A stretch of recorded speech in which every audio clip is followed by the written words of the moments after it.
Një nënkryetare, si gjithmonë unë kam nderin të flas i fundit dhe përjedhoj kam nderin edhe më të madh që t'i flas një sallë të mbushur pak a shumë nga kolegë të cilët mezi presin të votojnë që të shkojnë në shtëpitë e tyre, por që më jep mua mundësinë që të artikuloj një qasje dhe disa qëndrime që besoj fort se shumë kush nga kolegët e nderuar sot në këtë sallë do kishin dashur të artikulonin nga kjo foltorje, por që nuk e kam bërë për arsye që merren lehtësisht me mend. Si rallëhem në historinë e këtij parlamenti, duke se po shkohet drejt një vote thuajse unanime rreth aderimit të Shqipërisë në të ashtu quajturin Bord të Paqes, dhe qartazi një moment i tillë i cili sot u përcol në refrenin atë ditë që hap haberi çouni se erdhi ftesa nga bordi. Një moment i tillë pra duhet na bëjë të reflektojmë dhe të ngrem disa pyetje esenciale për domethënien e tij dhe për të ardhmen e vendit tonë. Do mund të ngrinim pyetjen për shembull, pse gjithë ky nxitim, gjithë ky yrysh përpara me procedurë të përshpejtuar, pa u debatuar më parë në komisionin përkatës, po sidomos pa pasur një diskutim publik të mirëfillt mbi rrjedhojat e antarësimit të Shqipërisë në këtë bord. Shqipëria nuk ka kohë për të humbur, tha sot Taulanti.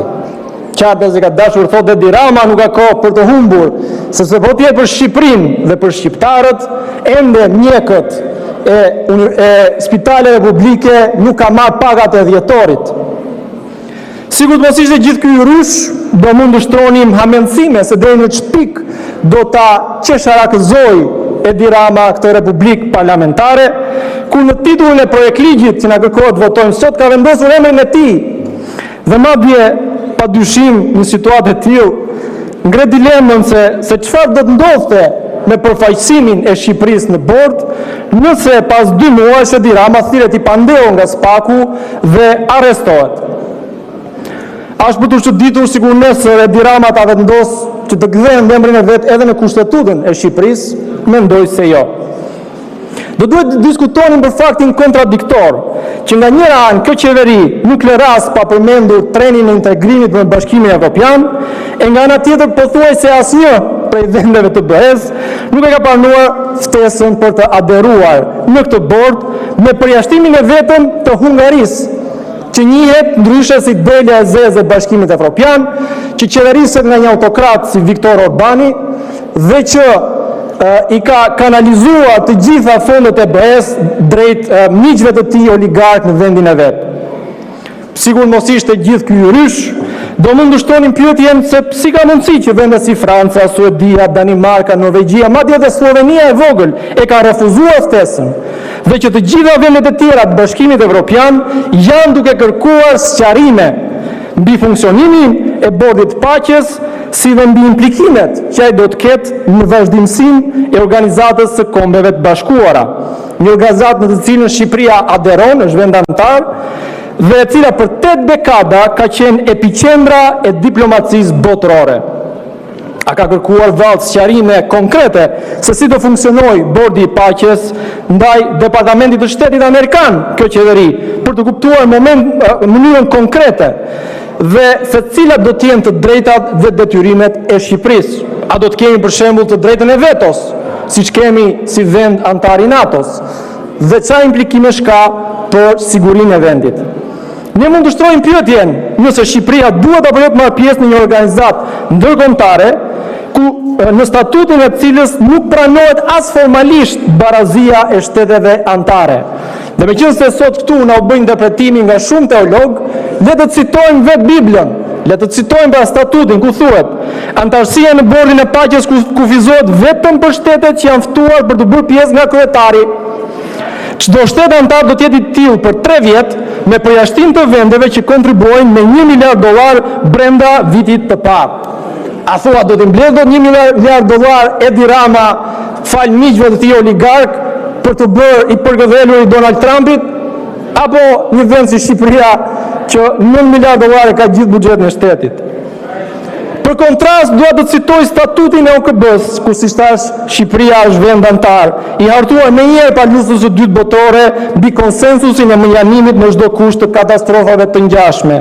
Dhe po citoj: Organizata e Kombeve të Bashkuara ka për qëllim zhvillimin e marrëdhënieve miqësore mes kombeve, bazuar në respektimin e parimit të drejtave të barabarta dhe vetëvendosjes së popujve, duke marrë masat e nevojshme për forcimin e paqes universale.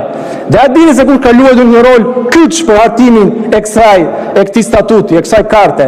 Pikërisht presidenti amerikan Franklin Roosevelt.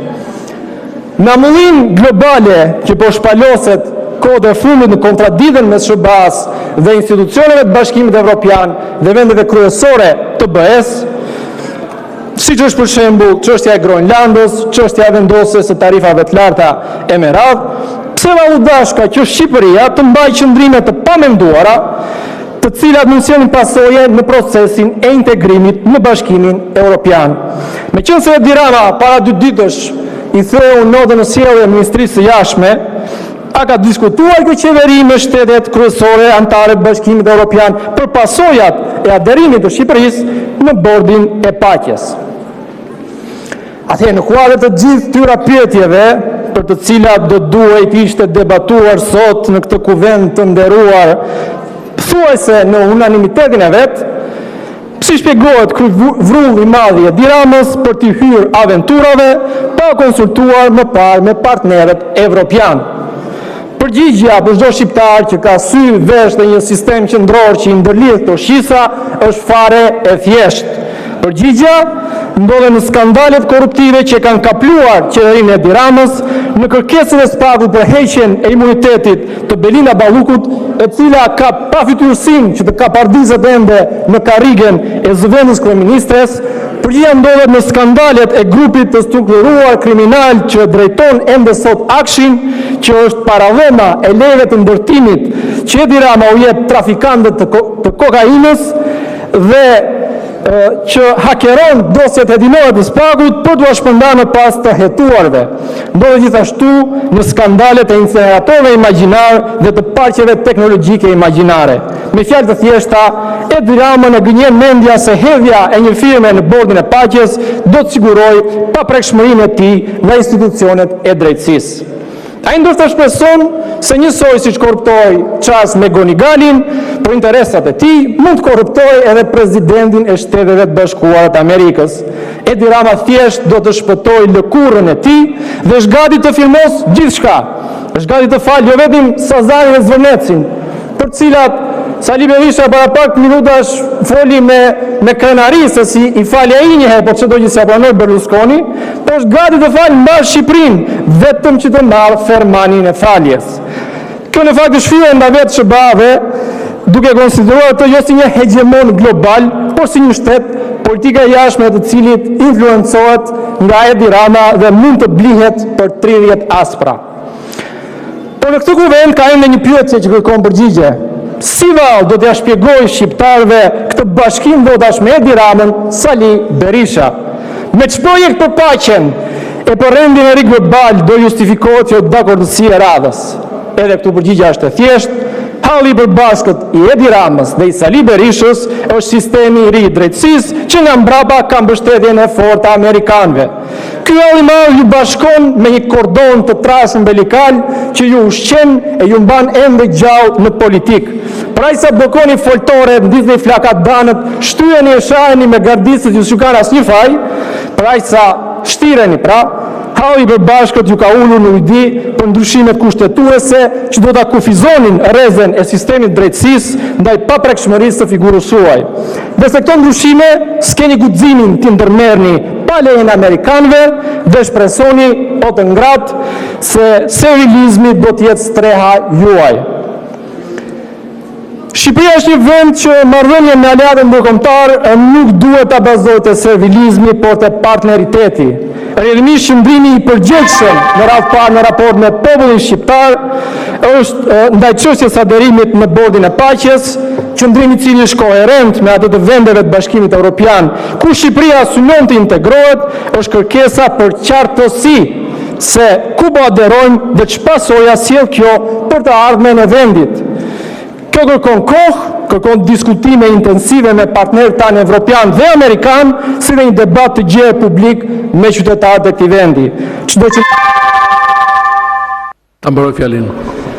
Çdo qëndrim tjetër në rastin më të mirë është një aventurizëm gjeopolitik, e në rastin më të keq është një papërgjegjshmëri e një qeverie të kalbur së brendshme nga korrupsioni që do na kushtojë shumë shtrenjtë. Faleminderit. Ju lutem bëuni gati procesin e votimit.